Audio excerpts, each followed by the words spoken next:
రూపొందించి భావితరాలకు గొప్ప వారసత్వాన్ని వారు అందించారని చెప్పి నేను మనవి చేస్తున్నాను.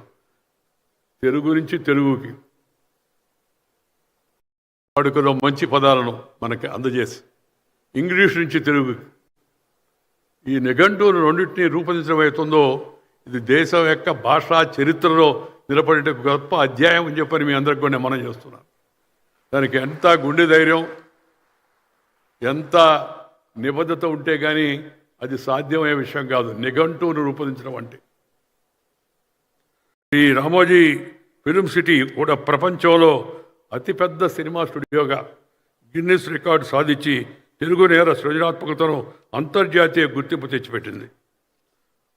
ఆయన విజయ ప్రస్థానానికి అడ్డుకట్ట వేయడానికి కొంతమంది నేను ఇందాక చెప్పినట్టుగా అరాచకంగా వ్యవహరించిన, ధైర్యంగా ఎదురుడ్డి నిలిచిన సాహసికుడు శ్రీ రామోజీరావు గారు.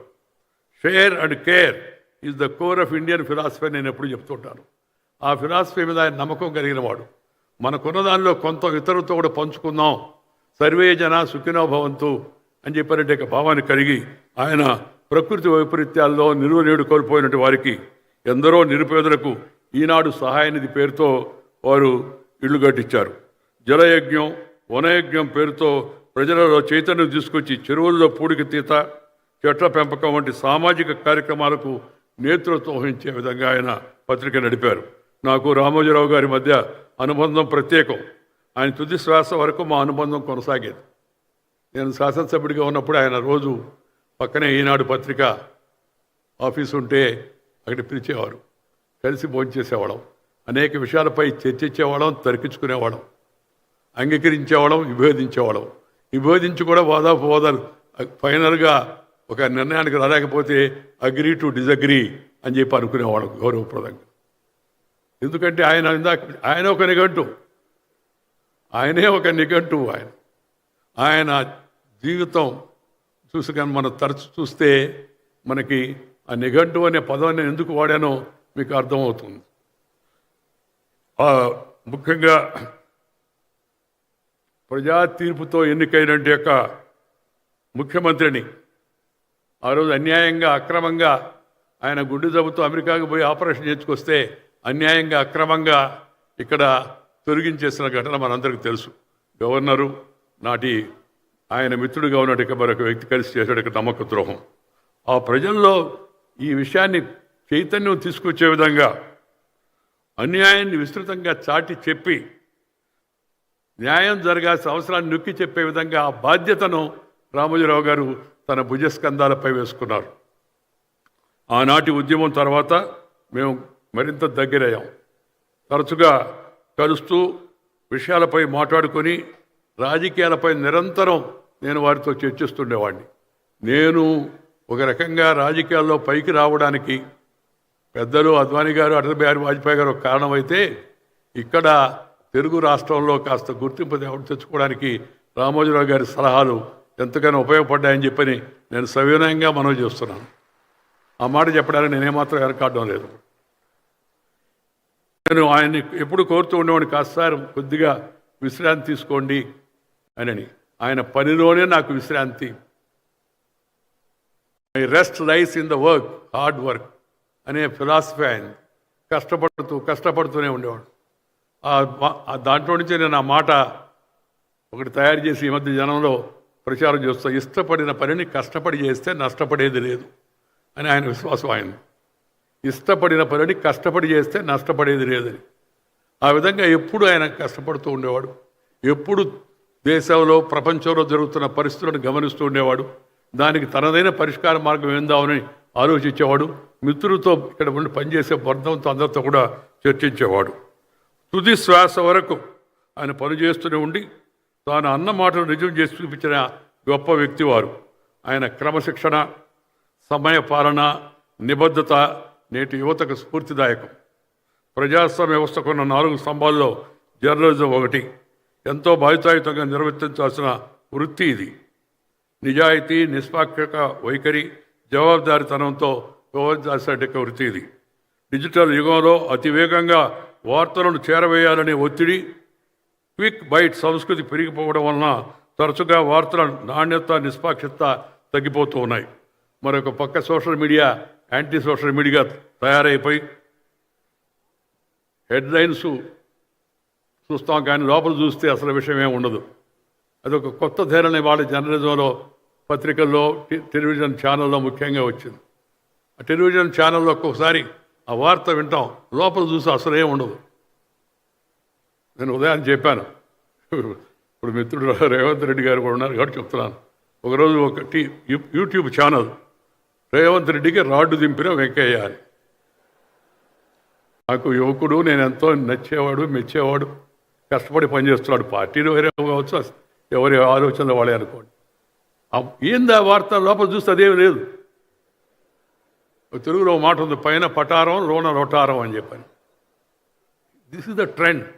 అలాగే చంద్రబాబు నాయుడు గారి గురించి కూడా అదే. నేను మాట్లాడదలుచుకుంటే చంద్రబాబు నాయుడు గారు కాదు, ఎవరి గురించి నేను చెప్పదలుచుకొని చెప్తాను, దాంట్లో మొహమాటం లేదు. కానీ కార్యదక్షత, మంచిగా పనిచేస్తూ రాష్ట్ర అభివృద్ధి కోసం తపన పడుతున్న వ్యక్తికి ఏదైనా సూచనలు అందిస్తే దానికి వేరే హెడ్లైన్ పెట్టి ఈ ట్రెండ్స్ కొత్తగా ఇవాళ పత్రికా రంగంలో మనం చూస్తూ ఉన్నాం.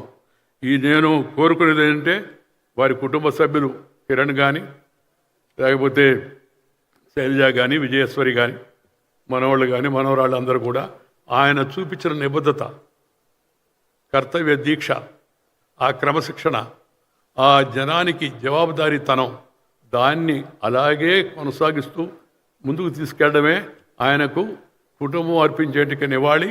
మనం కూడా ఆయన చూపిన మార్గంలో మనం కూడా ఎంతవరకు వీలైతే అంతవరకు నడవడానికి ప్రయత్నం చేస్తే అదే వారికి నిజమైన నివాళి అవుతుందని చెప్పిన సందర్భంగా మనం చేస్తున్నాను. నేను వారసత్వం జనరల్గా నేను మామూలుగా చెబుతూ ఉంటాను, dynasty is nasty but unfortunately tasty to some people in politics అని. అది రాజకీయం గురించి చెప్పిన మాట. కానీ మంచి పని చేసేదానికి వారసత్వం అడ్డు కాకూడదు. నిజమైన రామోజీరావు గారి వారసత్వాన్ని అనుసరించి వాళ్ళ కుటుంబ సభ్యులు మంచిగా ముందుకు వెళ్ళాలని, తద్వారా ఆయన పేరును అలాగే నిలబెడుతూ ముందుకు వెళ్ళాలని చెప్పని నేను కోరుకుంటున్నాను. ఈ మహానిఘంటు ఒక మాట చెప్పి ముగిస్తాను. రామోజీరావు గారి దశాబ్దాల కళ అది. ఎప్పుడు రాత్రి వచ్చిన ఆలోచన కాదు, ఏదో తాత్కాలికంగా అనుకున్నది కాదు. ఆ నిఘంటువుని, ఈ భాషని, మన భాషను సుసంపన్నం చేసి సమాజ సంస్కృతిని, పురోగతిని ఆ భాష సూచిస్తుంది.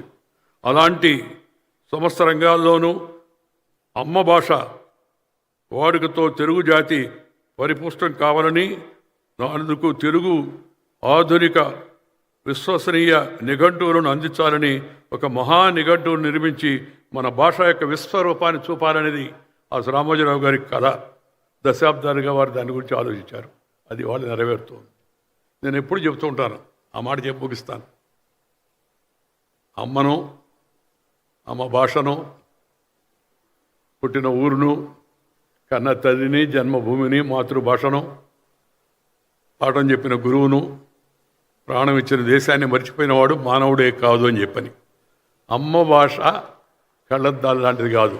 అమ్మ భాష కళ్ళ లాంటిది, కంటి చూపు లాంటిది. ఇంగ్లీషు కళ్ళద్దాలు లాంటిది. కంటి చూపు ఉంటే కళ్ళద్దాలు పనిచేస్తాయి. కంటి చూపే లేదనుకోండి, రెబాన్ గ్లాసు పెట్టుకున్నా జుబాన్ నుంచి ఏమి రాదు. అందుకని ఈ విషయాన్ని గుర్తించాలా. ఇద్దరు ముఖ్యమంత్రులు ఇక్కడ ఉన్నారు. నేను వారిని కోరేది ఏంటంటే, నేను రాజకీయమైన కోరికలు కోరను, ఎప్పుడు ఏ పని కూడా అడగను కూడా. మామూలు అయ్యా, పరిపాలనలో తెలుగు భాషకు మంచి ప్రోత్సాహాన్ని ఇవ్వండి. ప్రభుత్వ ఉత్తర్వులు తెలుగులోనే ఇవ్వండి. మరి వాళ్ళకి ఏమన్నా అర్థం కాని వాళ్ళు ఎవరిని ఉంటే, ఇంగ్లీష్ వాళ్ళు ఉంటే ఒక కాపీ వాళ్ళకి వేయండి. ఒక ఆయన మహానుభావుడు చెప్పాడు, సార్ ఎందుకు అట్లా అంటున్నారు మీరు, ఒక కాపీ తెలుగులో వేస్తున్నారు కదని. భిక్ష అదేమన్నా. తెలుగుదేశం ఇది. తెలుగుదేశం పార్టీ కాదు, ప్రదేశం. తెలుగువారి మనం తెలుగులో సంప్రదించుకోవాలా, తెలుగులో పరిపాలించుకోవాలా, మాట్లాడుకోవాలా. అందుకని వారు ముఖ్యంగా ఇద్దరు చొరవ తీసుకుంటున్నారు ఇప్పుడు చాలా వరకు. ఇంకా తీసుకెళ్ళి తెలుగు భాషకు ప్రాముఖ్యతను బాగా పెంచే విధంగా కృషి చేయాలని చెప్పని నేను వారిని కోరుతున్నాను. వారిద్దరు కూడా రామోజీరావు గారి అభిమానులే. ఆ అభిమానాన్ని నిరూపించుకోవడానికి ఈ తెలుగు భాష ఒక మంచి పరికరం అని చెప్పని నేను కోరుతూ, తెలుగు భాషకు వారు మంచిగా ప్రోత్సాహాన్నిస్తారని చెప్పని ఈ సందర్భంగా నేను కోరుకుంటున్నాను. భాష పోతే మన శ్వాస పోయినట్టే. తెలుగు పోతే మన వెలుగు కనపడదు బయట. అందుకని దయచేసి తెలుగును అందరూ ఇంటిలో, వీధిలో, గుడిలో, బడిలో, అమ్మ ఒడిలో నుంచి వచ్చిన భాష అవుతుందో అమ్మ భాషలోనే మాట్లాడండి. ఈ మమ్మీ డాడీ, ఈ బీడీ జాడీ కేడీ ఇది వదిలేయండి. వదిలేసి అమ్మా అంటే ఎంత ప్రేమ చెప్పండి. మమ్మీ అంటే బూతిలో నుంచి వస్తుంది, అమ్మ అంటే హృదయంలో నుంచి వస్తుంది. నేను అమ్మను కోల్పోయిన దురదృష్టవంతుని చిన్నప్పుడే 13 నెలలకే. అమ్మ అంటే నాకు ఎంతో హృదయ ఆవేదన కలుగుతుందో నేను చెప్పలేను. అలాంటి అమ్మ తర్వాత మనం ప్రేమించాల్సిన అమ్మ భాషను, ఈ భాషను మనం అందరం కలిసి ఇంటిలో, వీధిలో, గుడిలో, బడిలో, ఒడిలో, అమ్మ ఒడిలో నుంచి వచ్చిన భాష అవుతుందో దాన్ని ప్రోత్సహిస్తే అది కూడా ఒక మంచి నివాళి అవుతుంది రామోజీరావు గారికి అని చెప్పని ఈ సందర్భంగా మనం చేస్తున్నాను. ఇతర భాషలు నేర్చుకోవద్దని నేను చెప్పను. First mother tongue, then brother tongue, later any other tongue. ముందు మన భాషను నేర్చుకుందాం, తర్వాత పరాయి భాషలు పక్కన ఉన్నట్టే పొరుగు భాషలు తెలుగు, తమిళ్, కన్నడ, మలయాళం, మరాఠీ, అస్సామీ, పంజాబీ, భోజ్పురి, మనకి ఎన్నో భాషలు ఉన్నాయి. ఆ భాషలన్నీ వాటి రెండు గౌరవిద్దాం, నేర్చుకుందాం. తర్వాత అవసరం కూడా ఉంటుంది. ఇంగ్లీష్ కూడా నేర్చుకుందాం తప్పనిసరిగా. ఇంగ్లీష్ని వ్యతిరేకించాల్సిన అవసరం లేదు. ఇంగ్లీష్ వాడు కావద్దు, ఇంగ్లీష్ నేర్చుకోండి. అదే నేను చెప్పేది సలహా. దాంతోపాటు మనం హిందీని కూడా నేర్చుకోవాలా. హిందీని వ్యతిరేకిస్తే అర్థం లేదు. దేశంలో మనం ఇంకా ఉన్నత స్థానానికి వెళ్ళాలంటే, రాష్ట్రం నుంచి దేశ స్థాయికి వెళ్ళాలంటే ఆ భాష కూడా నేర్చుకోవడం చాలా అవసరం అని ఈ సందర్భంగా భాషా విషయం వచ్చింది కాబట్టి మీకు మనవి చేస్తూ, నాకు ఈ అవకాశం ఇచ్చి కుటుంబ సభ్యులు నన్ను పిలిచి ఈ మహా నిఘంటువుని ఆంగ్లం నుంచి తెలుగుకి అనువదించే నిఘంటువుని నా చేత విడుదల చేయించినందుకు కుటుంబ సభ్యులందరికీ ధన్యవాదాలు తెలుపుతూ మీ అందరికీ కూడా నమస్కారాలు తెలియజేస్తారు. నమస్కారం.